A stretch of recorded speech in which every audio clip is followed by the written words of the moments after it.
నమస్కారం అండి. క్రిస్మస్ కానుకగా రాష్ట్ర ఉద్యోగులకు సంబంధించి సీఎం రేవంత్ రెడ్డి కీలక ప్రకటన అంటూ లేటెస్ట్ అప్డేట్ అయితే రావడం జరిగిందండి. సో ఆ వివరాలు ఏంటి అనేది వీడియోలో తెలుసుకుందామండి. వీడియోని చివరి వరకు చూడండి, అర్థమవుతుందండి. ఇంకెవరైనా సరే మన ఛానల్ సబ్స్క్రైబ్ చేయకపోతే వెంటనే మన ఛానల్ సబ్స్క్రైబ్ చేసుకోండి. ప్రభుత్వం నుంచి వచ్చే లేటెస్ట్ అప్డేట్ అన్ని కూడా అందరికంటే ముందుగానే అందించడం జరుగుతుంది. అదేవిధంగా లైక్ చేయడం మర్చిపోతున్నారు, దయచేసి లైక్ చేయండి. లేట్ చేయకుండా వివరాలకి అయితే వెళ్ళిపోదామండి.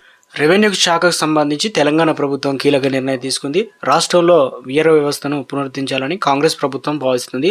ప్రతి రెవెన్యూ గ్రామానికి ఒక వీఆర్ఓ అధికారిని నియమించడానికి ప్రభుత్వం చర్యలు చేపట్టింది. దాంతో పాత ఉద్యోగులను మళ్ళీ వీఆర్ఓలుగా విధుల్లోకి తీసుకునే దిశగా అడుగులైతే పడుతున్నాయి. ఈ నెల 28 వరకు వీఆర్ఏల పునరుద్ధరణ గడువు విధిస్తూ Telangana land administrative chief commissioner Naveen Mittal ఉత్తర్వులు అయితే జారీ చేశారు.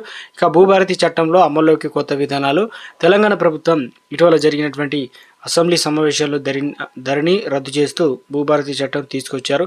ఈ చట్టంలో భాగంగా వీఆర్ఏ వ్యవస్థను తీసుకురావాలని ప్రభుత్వం అయితే నిర్ణయం తీసుకుంది. గత బీఆర్ఎస్ ప్రభుత్వం రెవెన్యూ శాఖలో సంస్కరణ పేరిట వీఆర్ఓ లాంటి కీలక వ్యవస్థను కూడా రద్దు చేసింది. ఇక వాటి స్థానంలో ధరణి పోర్టల్ను తీసుకొచ్చి భూములకు సంబంధించినటువంటి అనుమతులు మంజూరు చేసిన రిజిస్ట్రేషన్ కొనసాగించారు. ఆ సమయంలో వీఆర్ఏ ఇతర శాఖలకు కేటాయించారు.